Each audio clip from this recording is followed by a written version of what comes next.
Hello, and welcome to Keeping It Real with Shannon Live. Especially them because you don't know how it's going to turn out. My kids empowered me to get out. What's going on with this remote learning and in the midst of COVID? Working for different elected officials, learning and understanding how to put your community first.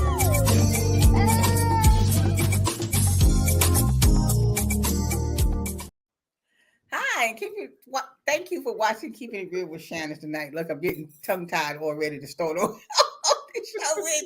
So we want to welcome everybody to the show tonight, and thanks for joining us. And my co-host, Dr. Vanessa Danzine. How are you? I'm great. How are you, Lottie?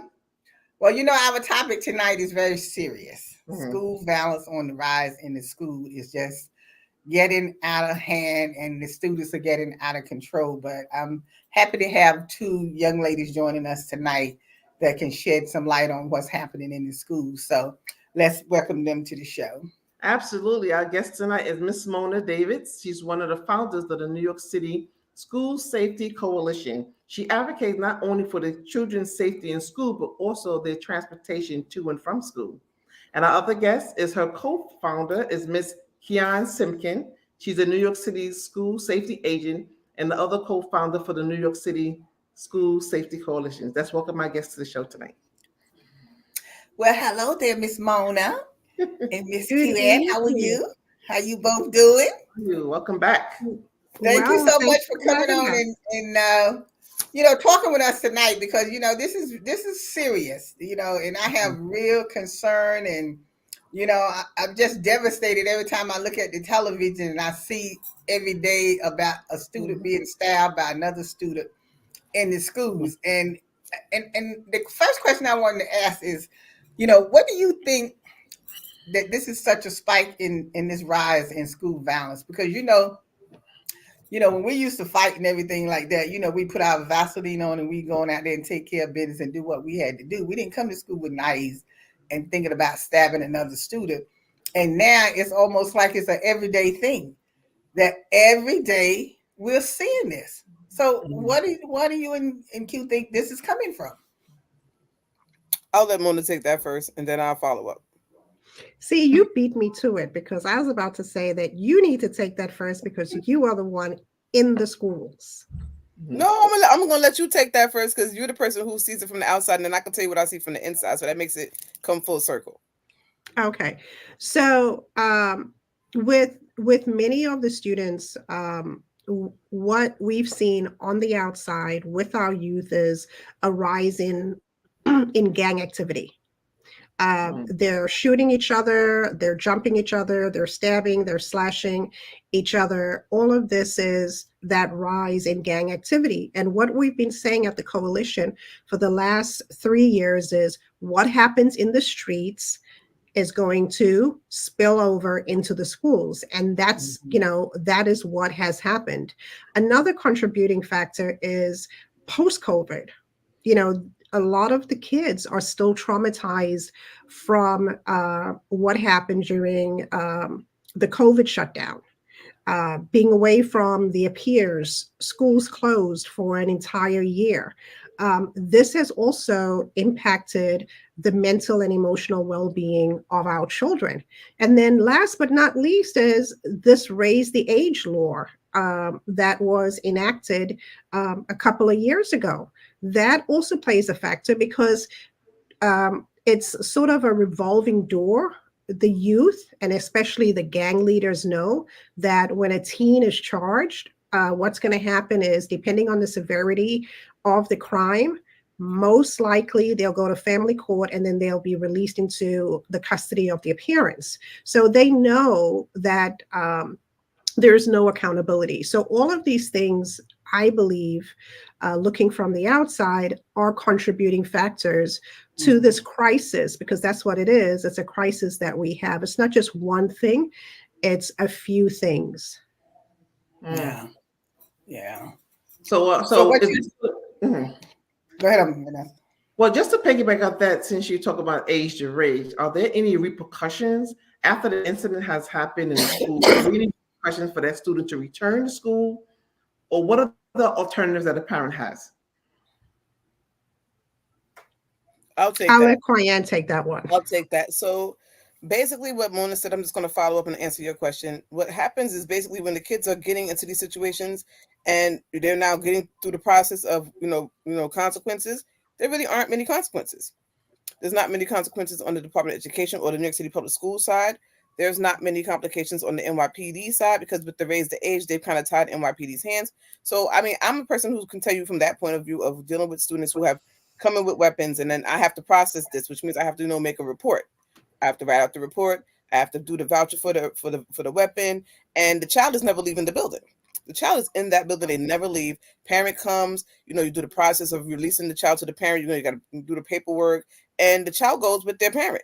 Most of the time, not even from a precinct, they go home, and then they have to show up at a hearing, and the hearing is usually not even in family court. Depending on the age of the child, is usually at the Department of Education's facilities where they're doing hearings. Okay, hold on. I'm sorry for cutting you off, but let's back up here because have I missed something here? Are you telling me when when one of these young people stab another student, right? Mm-hmm. Okay, so the police comes, or they don't come? They come.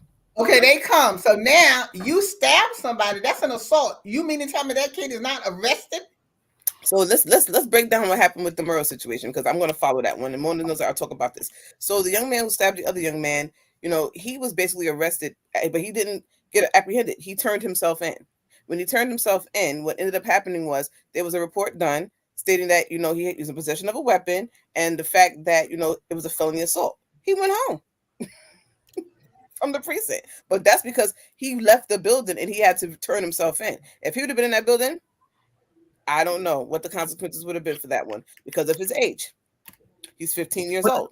So but it's still on school grounds. Because you turn yourself in that doesn't separate you from the severity of the crime. And it is an assault too. An assault too is a felony. So it means, so really to have this child just get a juvenile report sent home, you still allow the student to return to school the next day? Like business as usual? No. In this case, Dr. Vanessa, what happened was he went home with his parent, and then there was, video footage and there was Facebook footage of things that he said and that it was premeditated. Then he was re-arrested and then he was recharged with attempted murder. And now he's taken into custody and now he's in juvenile detention. Like I said, there's very little consequences for these children's actions. And I'm not saying throw them in the jail, turn the key and leave them there. But these kids know, like Mona said, there's a lot of gang activity, there's a lot of gang violence, and then the gang violence and the gang activity, that's how they make their money, that's how they get their things that they need, and it's in the building because it's on the streets. And a lot of kids that are carrying weapons are not even gang bangers, they're kids who are actually afraid for their own safety, and I can understand that. So, the weapons that I'm confiscating in the pre-K through 8, it happens there. It's happening everywhere because of the anxiety and the fear and the heightened sense of, I want to protect myself in case I encounter a situation. So I understand that. But one more time, this raise the age is killing us. These no consequences for these children's actions, even in the DOE. I mean, there's school infractions that are being done, and it's just being looked the other way. So what's the age? What's the age? 18. Wow. And you're confiscating weapons from pre-K? 4th, 3rd, 4th, 5th, 6th, 7th, 8th, 9th, 10th, all grades. Wow. That's early. All grades. Early childhood is pre-K through 2, and you find all types of weapons that they have in there. I mean, I would tell Mona, had me laugh. I had Mona laughing one time when I told her last year. There was a young kid that was in the 1st grade that bought a knife because the other kid was stealing his snacks, and he was going to get him. Well, wait a minute. I'm a little confused here because now you remember the little boy that shot the teacher, the 6-year-old that shot the teacher, right? Now I think didn't they arrest him and he's been charged? I'm trying to get the whole story. I saw it on TV that he's been charged for shooting the teacher. So how does a 6-year-old get charged for shooting someone, and then the older kids can get away with stabbing somebody? And what is going on? Shannon, that 6-year-old child didn't reside in the city in the state of New York. Like Virginia. These are the nonsensical laws that they have in place in New York City with the far left people who are so woke so they need to wake up because they're grooming these children to be a youth organization of murderers, criminals. Because honestly speaking, this is what these kids are doing. And that 6-year-old that killed that teacher, it was horrific. But if he had been in New York City or New York State, I guarantee you he probably would have been home. And And even they charge charge parents.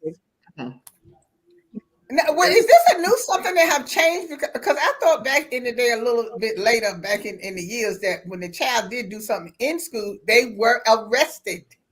This is since They weren't 28. sent home This is then. since Is this 20, something changed? Maybe I have 2018. missed something along the way.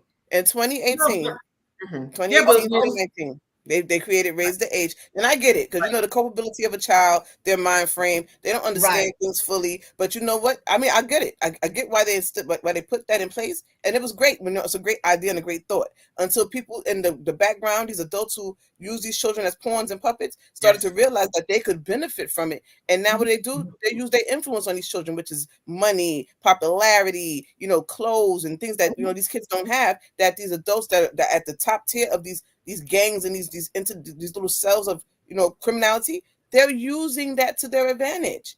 Yes. That's the sad part about it. They're using these kids, and these kids they're going to allow themselves to be used because they're getting what they want. Absolutely.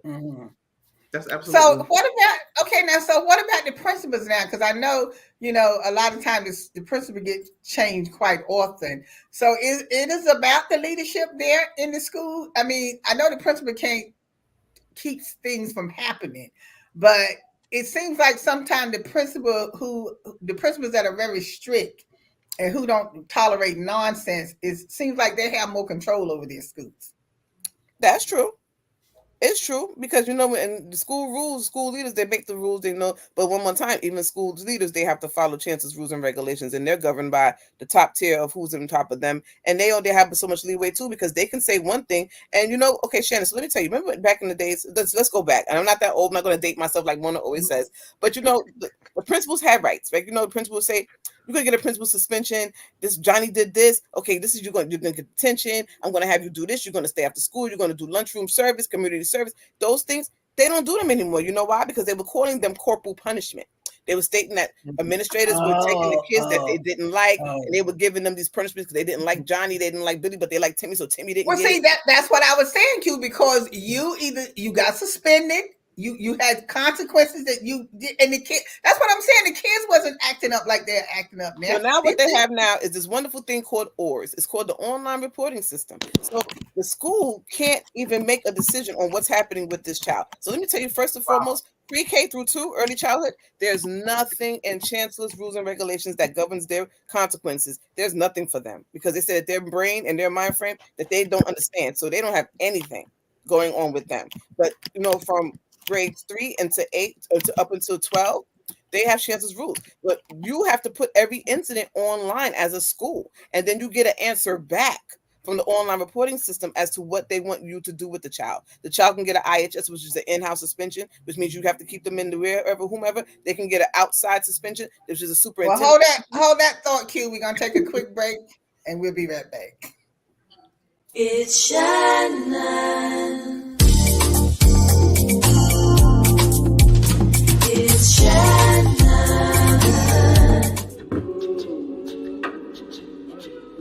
Man, it's lonely. Like, going through life lonely. There is the therapeutic aspect of music, just expressing how you feel. I'm going to talk to Howie about his feelings, make it into a song.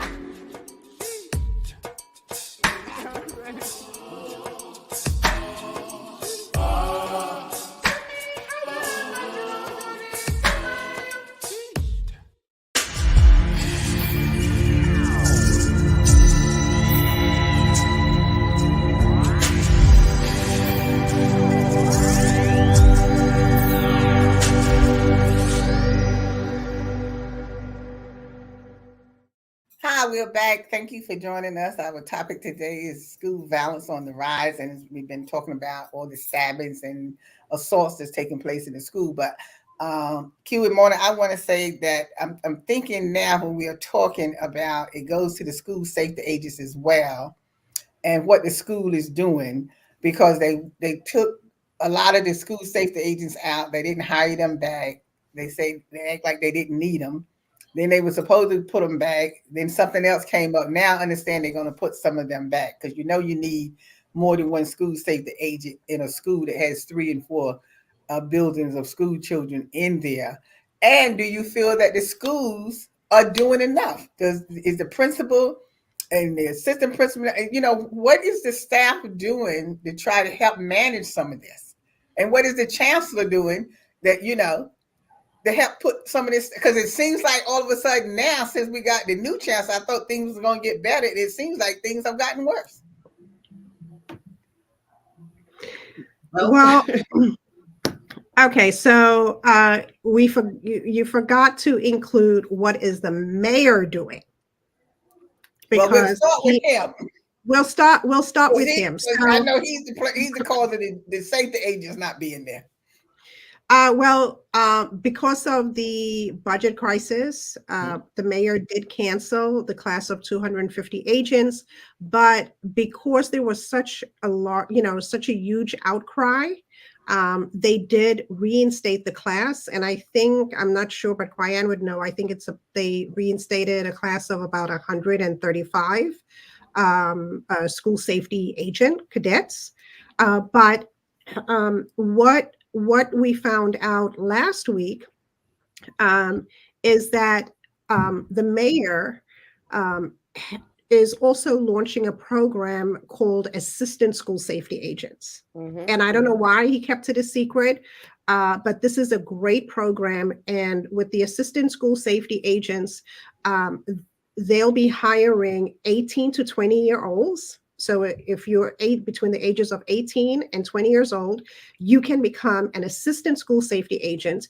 You will go through the same training as our regular school safety agents, but you'll be an assistant school safety agent. So you don't take the civil service exam because you're too young to take that exam. And with the assistant school safety agents, they're looking at a salary that is $2,000 below the starting salary for a regular school safety agent. If I'm not mistaken, I think that's about $33,000. And at the age of 21, they can decide to become a full school safety agent or go into some other field in civil service. But just think about that. As an 18-year-old, I wish I had, all you need is a high school diploma or GED, but as an 18-year-old, I wish I was earning $33,000 a year. So this is a great opportunity. And with the assistant school safety agents, they will go into the elementary schools so that NYPD school safety can move the other agents into the middle schools and the high schools. So that is one of the ways that the city of New York and the mayor is actually, trying to, I guess, address the school safety agent shortage. But as an 18 to 20-year-old, they will be Teamsters Local 237 members. They'll have city health insurance. And I think this is a great program to keep our young people off the street. I see someone said that you can take. I think Janine that yeah. But to be an assistant school safety agent, there is no exam. 18 to 20 years old, and you have to have a high school diploma or a GED. And we're just waiting on DCAS to give the temporary hiring code so that they can start hiring our young people for that position. So that's something that's a positive development that the mayor is doing. So we're appreciative of that. And speaking of scanning, they're going to be rolling out new, so-called less invasive scanners, about 79 of them to start with. And our hope is that NYPD School Safety and the Department of Education, install one of those scanners at Edward R. Murrah High School. So now I want to get to the actions, get some specifics here, nitty gritty stuff. Q, since you work directly in the school, what is it that you see that the school could do better to help stop some of this? You can't stop anything, from taking place, but at least maybe cut down on it happening in schools, because the parents send their kids to school to learn, not to have to sit and worry on their jobs if this child is going to be safe in school or not. That what are some of the things that you see happening in school that needs to change? All right, Shannon, before I answer that, I wanted to clarify something that Mona said. You can actually take civil service exams from the age of 18. You just can't actually have the full-fledged job until you're the age of 21. So the assistant will be from the age of 18 to 20. And then at 21, you can become a full-fledged school safety agent. But while you're doing this apprenticeship, you can take the exam and then you can have yourself already on that list. So that's what I wanted to clarify. Secondly, one want to say about the school community and leaders, it's not much they can do. Their hands tied. The red tape, the bureaucratic red tape, because you have the city council who makes all these laws, raise the age, city council, all these things they have, city council, and then they get pushed in the school system, and then everybody has to deal with it. That's whether you're administrative, your DOE personnel, or your school safety. I mean, the best thing that any school can do is get on board with their school safety. Work with your school safety. Be a team with your school safety. Don't try to hide, cover, and have things go under the radar because you don't want them to be noted.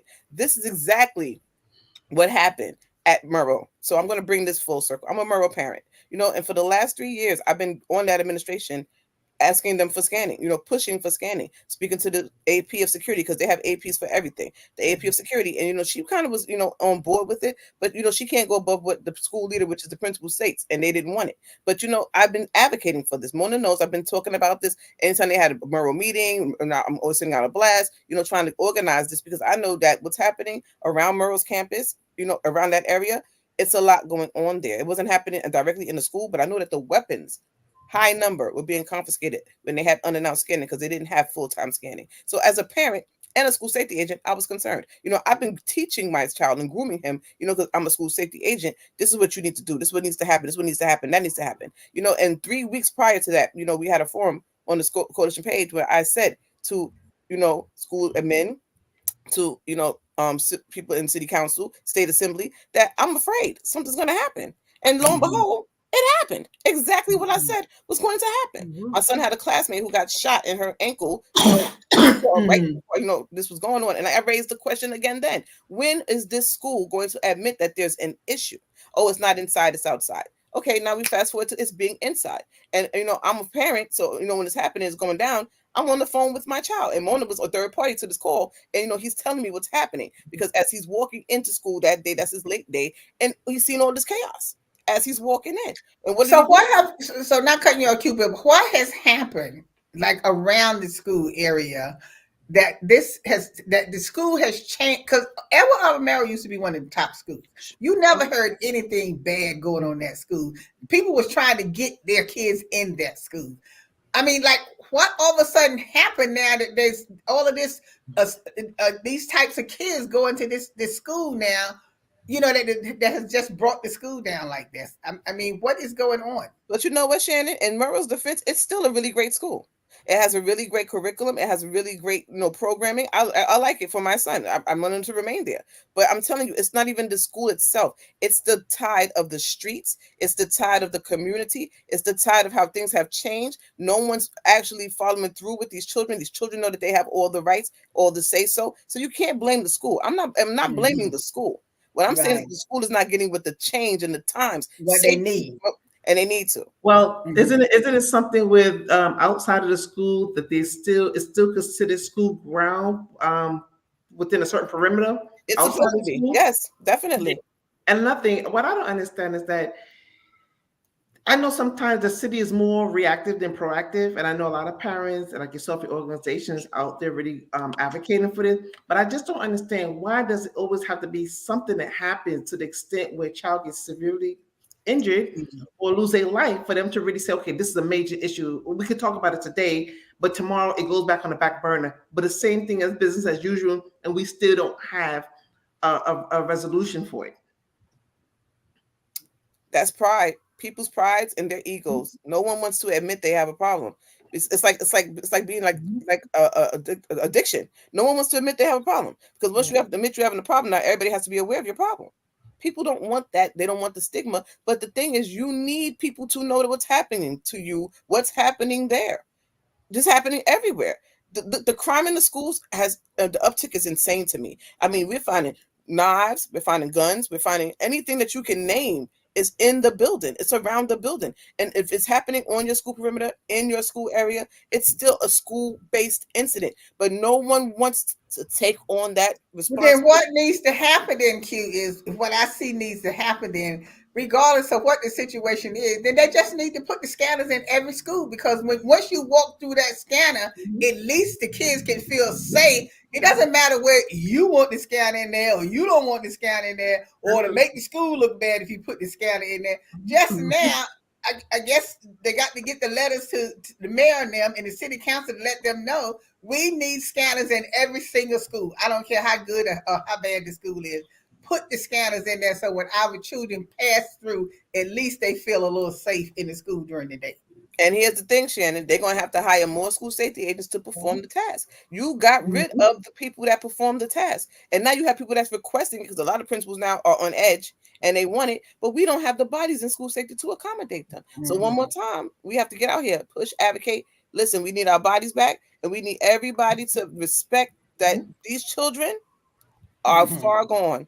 And we have to realize that, and all these policies that are allowing these things to happen, they have to stop. We have to make these children listen consequences. Well, see, this is where this comes in with Mona, because with the parents, these parents.